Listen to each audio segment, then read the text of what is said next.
Patong-patong na asunto ang kinakaharap ngayon ng isang binata na itinuturing na bagong high-value individual ang pulisya matapos itong masita ng mga pulis dahil walang suot na helmet kung saan nasamsaman pa ito ng shabu sa Taguig City kamakalawa ng gabi. Paglabag sa Article 151 ng Revised Penal Code at paglabag sa Section 11 ng Possession of Illegal Drugs ang kinakaharap ng mga kaso ni alias Jemboy, 28 anyos, residente ng barangay Maharlika ng nasabing Luzon. Sa ulat ng pulisya, bandang alas 6:50 ng gabi, nagsasagawa ng uplansita ang mga tauhan ng Taguig City Police Substation 3 sa panguna ni Police Captain Rizali Tadeo sa kahabaan ng Phase 2, Barangay Pinagsama, Taguig City.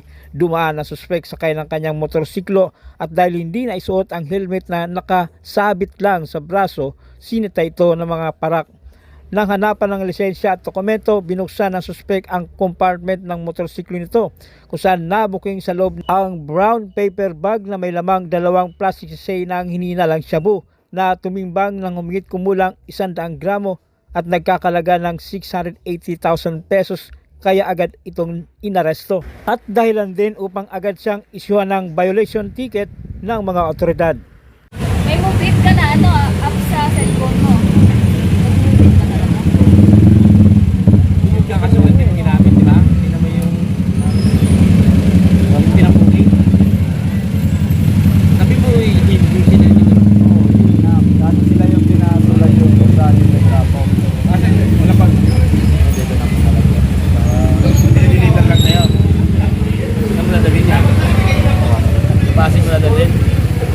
Saan mo pinick up? Alin ka na? Maharlika. Nag-deliver ka lang, boss? Oh, pre. Pinahil po. Pinahil po sa...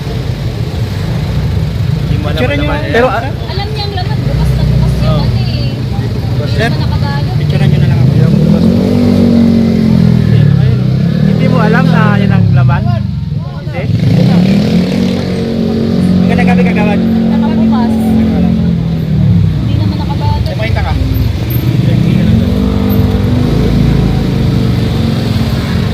Para maganda na... sir, gumagamit ka? Hindi. Nalaman naman natin yan kasi mapag-release na. Dragkas ka ng tubig. Jimboy, hinuhuli kita sa salang pagdadala o pag-iingat ng pinagbabawal na droga. Ikaw ay may karapatang manahimik o magkawalang ibo. Ano man ang iyong sasabihin ay maaaring gamitin pabor laban sa hukuman. Ikaw ay may karapatan kumuha ng iyong tagapagtanggol ng iyong pinili. At kung wala kang kakayanan, ito ay pagkakalob sa iyo ng pamahalaan. Naunawaan mo ba ako? At ikaw ay may karapatan magpasuri sa iyong doktor na pagkatiwalaan. Naunawaan mo ba ako? Arestado ng mga otoridad ang isang street-level individual sa isinagawang bypass operation sa kahabaan ng Asian Park, Barangay Port Bonifacio, Luzon ng Taguig. Ang operasyon ay pinangunahan ni Police Captain Kenny Kayad, Hepe ng Station Drug Enforcement Unit, bandang alas 8:30 na ng gabi, kamakalawa. Sa nasabing operasyon, naaresto ang suspect na kininalang si alias Ricard, 34 anyos at residente na nasabing barangay. Na-recover mula sa suspect ang humit kumulang 15.1 grams ng hininalang shabu na may tinatayang street value na 102,860 pesos. Ang suspect ay naharap sa kasong paglabag sa Republic Act 9165 o Comprehensive Dangerous Drugs. Ang operasyon ito ay bahagi ng pinaigting na kampanya kontra illegal na droga ng Taguig City Police sa pamumuno ni Police Colonel Byron Alatog bilang pagpapatupad ng Enhanced Managing Police Operations, isa sa mga pangunahing agenda ng Acting Chief PNP Police Lieutenant General Jose Melencio Nartates Jr. Layunin ng mga hakbang na ito na palakasin ang operasyon ng kapulisan upang mapanatili ang kapayapaan at kaayusan sa komunidad. Ay inaaresto ko sa salang pagbebenta at pag-iingat ng legal na droga.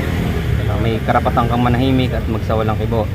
Lahat ng iyong sasabihin ay pwedeng gamitin laban o pabor sa'yo sa anumang hukuman dito sa Pilipinas. May karapatan kang kumuha ng sarili mong abogado na iyong nais. Kung hindi mo kaya, bibigyan ka ng ating gobyerno. May karapatan ka din kumuha ng sarili mong doktor na tagasuri. Kung hindi mo kaya, bibigyan ka rin ng isa ng ating gobyerno. Naiintindihan mo karapatan mo?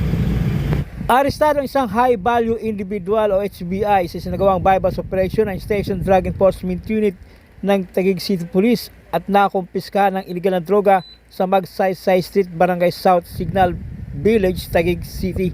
Ayon kay Police Captain Kayad, nakumpiska mula sa suspect na si alias Donel, 27 anyos, residente sa nasabing barangay ang 50.4 grams ng hininalang shabu na may halagang 372,720 pesos at bypass money. Ang suspect ay kinasuhan ng paglabag sa RA 9165 o Comprehensive Dangerous Drugs at ngayon ay nakapiit sa City Jail. Ay aming inaaresto sa salang paglabag sa Section 5 and 11, Article 2 ng RA 9165 o ang pagbebenta at pag-iingat ng illegal na droga. Ikaw ay may karapatang manahimik o magsawalang kibo. Ano man ay sabihin ay maaaring gamitin laban o pabor sa iyo sa anumang hukuman dito sa Pilipinas. Ikaw din ay may karapatang kumuha ng sariling abogado na yung tagapagtanggol. At kung wala kang kakayahan, ang ating pamahalaan ang magbibigay sa iyo nito. Ikaw din ay may karapatang kumuha ng iyong sariling piling doktor na iyong nais. At kung wala ka din kakayahan, ang ating pamahalaan ang magbibigay sa iyo nito. Naunawaan mo ba lahat ng mga iyong karapatan? Sagot. Opo. Nadakip sa ikinasang bypass operation ng mga operatiba ng Station Drug Enforcement Unit ng Taguig City Police ang isang senior citizen na tinaguriang street level individual. Kinilala ni Police Captain Kayad, hepe ng SDU, ang suspect na si Alice Bernie, 65 anyos, residente ng tenement building, Barangay Western Bikutan, Taguig City. Base sa report na natanggap ng Taguig Police, naganap ang pag-aresto sa suspect bandang alas 10 ng gabi sa ikatlong palapag ng nasabing gusali sa tabi mismo ng outpost ng barangay.